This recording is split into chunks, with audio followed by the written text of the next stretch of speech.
My name is Judy Wiedemeier. I am the director of Riding Light Ministries. It's an equine mentoring ministry in North Central Iowa. So why are you reaching locally in that area? Well, our area is very rural and it's very spread out. And while there are multiple churches, the churches all seem to be struggling keeping younger people attending. And so it's a good way to reach younger groups of people. How did you get started in this? Oh, I started probably 20 years ago. I began an equine camp up at a camp north of here with Youth for Christ. And as I got more involved with that, and we started doing 2 camps a summer, and it was all volunteer work.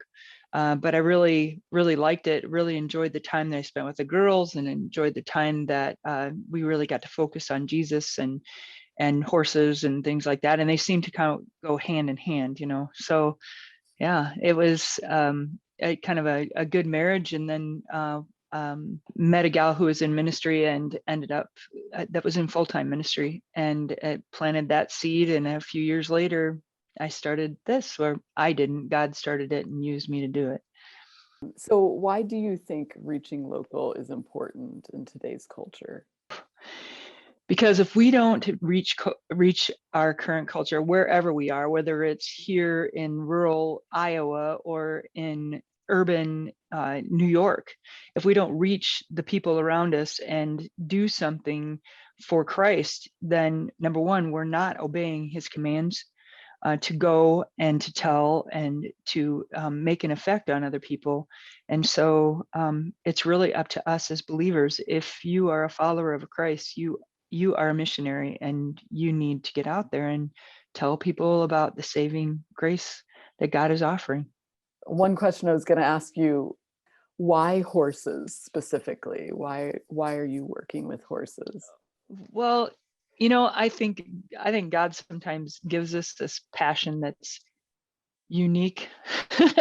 You can you find different people. Some people are passionate about music or dance or art, or they're passionate about numbers. Instead of being an accountant, I am a horse person. I am God just put that love of them in me, and I think it's something that for a lot of young girls, for some girls it's a phase and they go in and out of it, but I just kind of got stuck in it. I think I was born in it, so it's a part of me that I find great joy in, and so I like to share that with other people and help them to be able to enjoy the animal. And yeah, I love all animals.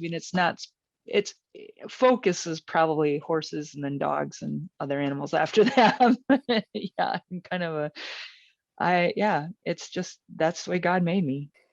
If there's anything you could tell someone who's sitting there with this dream or vision that God's put on their heart but doesn't quite know how to move forward, what advice would you give them?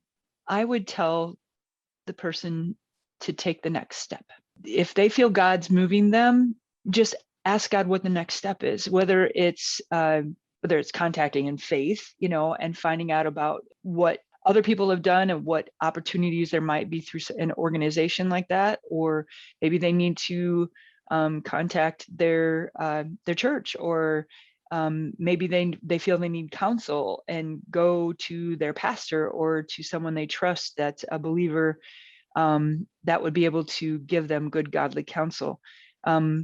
But just to take the next step, because if you look at it, honestly, if I would have looked at what I am doing now 5 years ago, when I very first started the application process and all of that, I would have been overwhelmed to consider that we would have, over 20 girls coming to the farm every week. And we have, 16 mentors that are coming to work with these different girls. And all of these people are rotating on and off our farm. And that would have been way too much.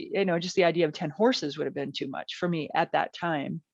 But I just knew that God was moving me toward ministry, that he wanted me to use this passion, this gift that he's given me for him. And so I just needed to find out what was the next step? Where did he want me to go from here?